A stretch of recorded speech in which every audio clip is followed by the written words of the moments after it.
नमस्कार, स्वागत आहे तुमचे वनिताज रेसिपीज मराठी किचन क्वीनमध्ये। आज आपण उपवासासाठी स्पेशल अशी डिश पाहणार आहोत, शिंगाड्याच्या पिठाचे थालीपीठ। चला तर मग साहित्य काय काय लागतंय ते पाहूया। त्यासाठी 2 वाटी शिंगाड्याचे पीठ घेतलेले आहे आणि त्यामध्ये हिरव्या मिरच्या 6 ते 7 बारीक करून त्यामध्ये घालायच्या आहेत। 3 उकडलेले बटाटे खिसून घेतलेले आहेत, ते देखील यामध्ये घालायचे आहेत। चवीनुसार यामध्ये मीठ वापरायचे आहे आणि हे पीठ व्यवस्थित मळून घ्यायचे आहे। आता तुम्ही जर उपवासाला जिरे वापरत असाल तर जिरे घातले तरी सुद्धा टेस्ट छान येते। आता हे व्यवस्थित मळून घ्यायचे आहे। गरजेनुसार थोडेसे पाणी जरी वापरले तरी काही हरकत नाही।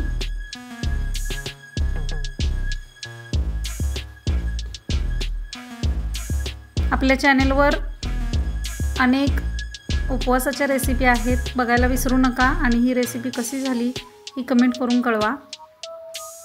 व्हिडिओ आवडल्यास लाईक, शेअर, सबस्क्राईब करा। शिंगाड्याचे पीठ शरीराला खूप पौष्टिक असते। ही रेसिपी या श्रावणामध्ये नक्की ट्राय करून पहा।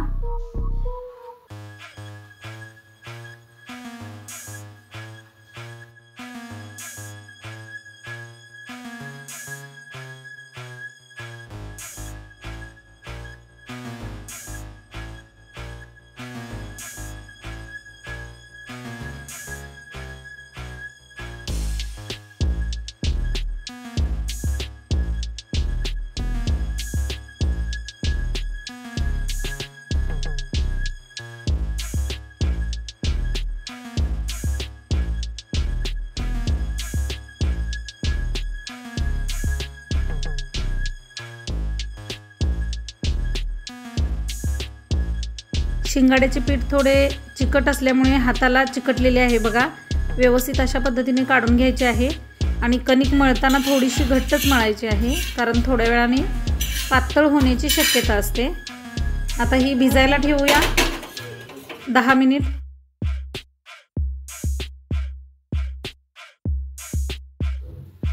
थोडेसे तेल लावल्यामुळे थालीपीठाला मऊपणा येतो आणि मऊ लुसलुसीत असे थालीपीठ तयार होतात।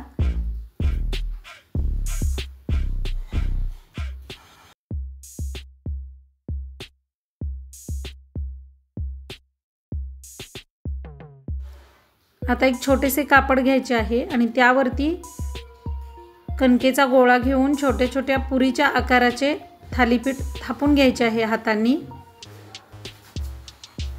लाटण्याच्या साहाय्याने पण अशा पद्धतीने तुम्ही लाटू शकता, फक्त जास्त दाब द्यायचा नाही। लाटण्याला जर पीठ चिकटायला लागले तर अशा पद्धतीने तेलाचा वापर करा। हाताला देखील चिकटत असेल तर हाताला सुद्धा तेल लावायचे आहे आणि व्यवस्थित गोल आकार असे थालीपीठ थापून घ्यायचे आहे।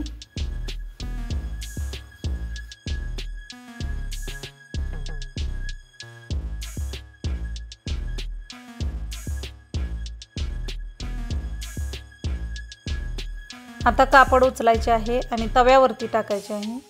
तव्याला पहिल्यांदा तेल लावायचे आहे। बघा किती छान कापड निघलेले आहे आणि थोडंसुद्धा कापडाला पीठ चिकटलेलं नाही। आता यावरती थोडेसे तेल शिंपडायचे आहे, कारण शेंगोळ्याचे पीठ चिकट असल्यामुळे तव्याला लागण्याची शक्यता आहे। अशा पद्धतीने थोडंसं सोडवून घ्यायचे आहे आणि मग पचण्यासाठी ठेवायचे आहे।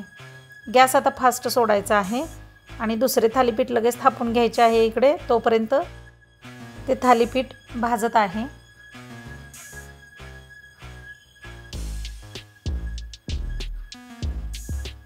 हलक्या हातांनी थापायचे आहे, लाटणे सुद्धा हलक्या हातांनीच फिरवायचे आहे।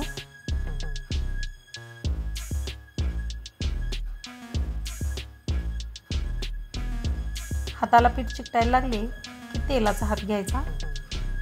बघा किती छान पचलेले आहे आणि खमंग खुसखुशीत असे थालीपीठ आपले जवळजवळ तयार झालेले आहे। गरम गरम दह्यासोबत, त्याचबरोबर खोबऱ्याच्या चटणीसोबत आपण हे सर्व करू शकतो। चला तर मग आपण नवीन रेसिपी सोबत पुन्हा भेटूया। तोपर्यंत बाय, थँक यू।